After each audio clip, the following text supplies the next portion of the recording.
Imagine a world where the rumble of diesel engines is replaced by the hum of electric motors.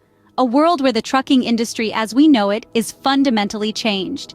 This is the future under the current diesel crackdown. Enter the Biden administration's ambitious plan. By the year 2032, they envision 60% of urban delivery trucks and a quarter of long-haul trucks running on electricity. But for industry veterans like Louie Pew, a former trucker with a quarter-century of experience under his belt and a representative of the Owner-Operator Independent Drivers Association, this future seems less than certain. The hurdles are high: the lack of charging infrastructure, the staggering cost of installing over 1 million new charging stations, the impending bankruptcy of the Highway Trust Fund, and let's not forget the very real concerns about the practicality and safety of electric trucks in extreme weather conditions. So, is this the end of the road for small business truckers? Or is there more to this story?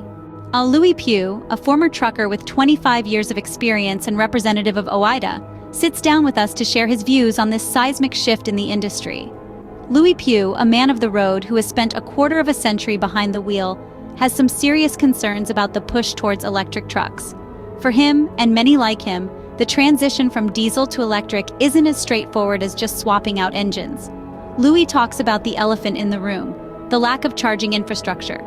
With the Biden administration's goal of 60% of urban delivery trucks and 25% of long-haul trucks being electric by 2032, there's a real need for places where these trucks can power up.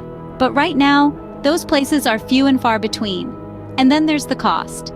Louie doesn't mince words when he says that installing 1.4 million new charging stations would cost $15,000 per month for the next 8 years. That's a hefty price tag, especially when the Highway Trust Fund is teetering on the edge of bankruptcy. Safety is another concern that Louie raises. He talks about the truckers who brave extreme weather conditions, delivering goods in snowstorms and blizzards.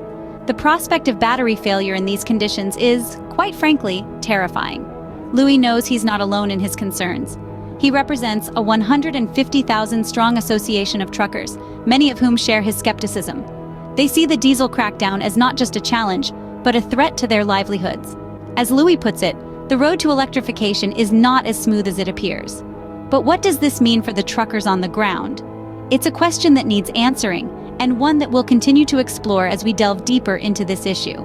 Stay tuned as we navigate the twists and turns of this complex journey towards a greener future.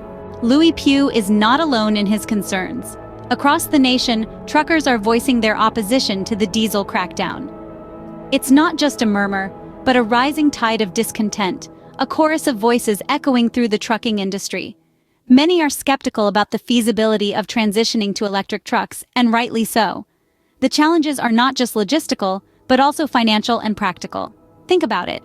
The White House's goal is to have 60% of urban delivery trucks and 25% of long-haul trucks running on electricity by 2032. To achieve this, we would need to install a staggering 1.4 million new charging stations. But who's going to foot the bill? The cost of installing these charging stations would be around $15,000 per month for the next 8 years. That's a steep price, especially when the Highway Trust Fund, a potential source of funding, is teetering on the edge of bankruptcy. But the concerns go beyond just the financial aspects.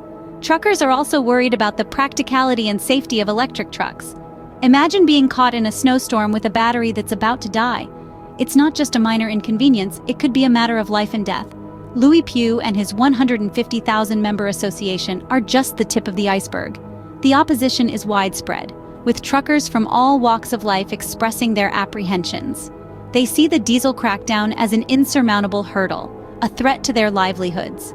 These are hardworking individuals who have dedicated their lives to keeping our country moving. They're not opposed to change. They're not against progress, but they need a plan that's feasible, practical, and above all, safe. So, as we navigate this transition, let's listen to the voices of those who are on the front lines. Let's consider their concerns, their fears, their hopes. After all, they're the ones who will be driving these electric trucks day in and day out. The diesel crackdown, while well-intentioned, raises more questions than it answers. The road ahead is uncertain, and the truckers are bracing for a bumpy ride.